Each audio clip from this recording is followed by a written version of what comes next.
ईमानदारी के लिए दानव की परीक्षा। एक समय की बात है, एक गरीब व्यापारी रहता था। एक दिन वह शाम को बाजार से लौटा।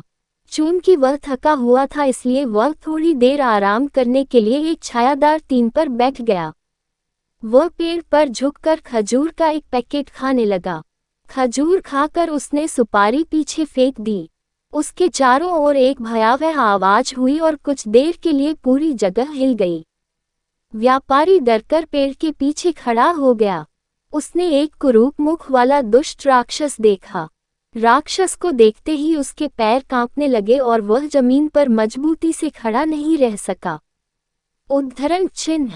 अरे मूर्ख, तुम मुझ पर पत्थर क्यों फेंक रहे हो?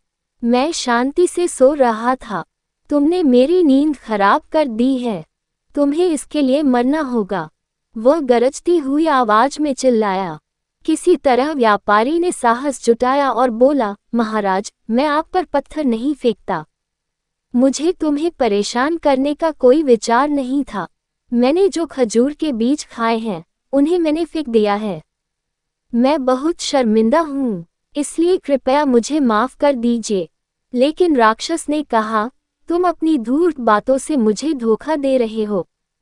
मैं तुम्हें अभी मार डालूंगा। गरीब व्यापारी ने राक्षस से विनती की, अगर तुम मुझे मारना चाहते हो तो मेरी आखिरी इच्छा के बाद मुझे मार सकते हो। राक्षस ने पूछा, वह क्या है?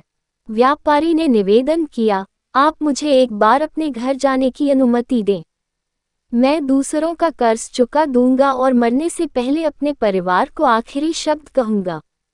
राक्षस ने उसकी बातों पर विश्वास कर लिया और उसे अपनी इच्छानुसार कार्य करने की अनुमति दे दी। लेकिन इसने उसे अगले दिन ही आने को कहा। व्यापारी ने अपने घर जाकर अपना सारा कर्ज चुकता कर दिया और रोते हुए बोला, मुझे दानव से अपना वादा बांधना है, इसलिए मैं अब राक्षस के पास जाना चाहता हूँ। राक्षस ने व्यापारी को अपने वादे के अनुसार वापस आते देखा। फिर उसने उसकी ईमानदारी की परीक्षा लेनी चाहिए। मैं अब बहुत खुश हूँ। मैं अब तुम्हारी परीक्षा लेना चाहता हूँ। मैं वहाँ से गुजरने वाले पहले 3 लोगों से तुम्हारे बारे में पूछूंगा।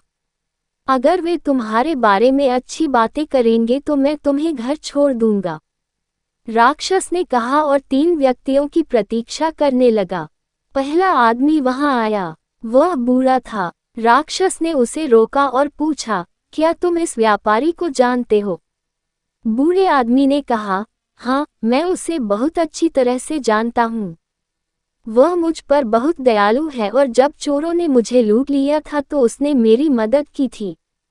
दानव को खुशी हुई। दूसरा आदमी आया। वह एक न्यायाधीश थे। राक्षस ने न्यायाधीश को रोका और पूछा, क्या आप इस व्यापारी को जानते हैं? न्यायाधीश ने उत्तर दिया कि वह एक ऐसे व्यक्ति को लाया था जिसने उसे व्यापार में धोखा दिया था। जब मैंने उसे दंड दिया तो व्यापारी ने उसे माफ करने के लिए कहा।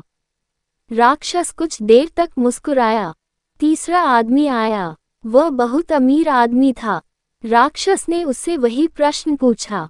अमीर आदमी ने कुछ देर सोचा और फिर बोला, हाँ, उसने एक बार मुझे अपना व्यवसाय शुरू करने में मदद की थी। उसकी मदद से अब मैं बहुत अमीर हूँ। तब दानव काफी संतुष्ट हुआ और बोला, मुझे लगता है आप वास्तव में एक अच्छे इंसान हैं। तुम घर जाओ और अपने परिवार में शामिल हो जाओ और दीर्घायु हो जाओ। व्यापारी ने रास्ते में राक्षस और 3 लोगों को धन्यवाद दिया। फिर वह घर लौट आया और सुखपूर्वक रहने लगा।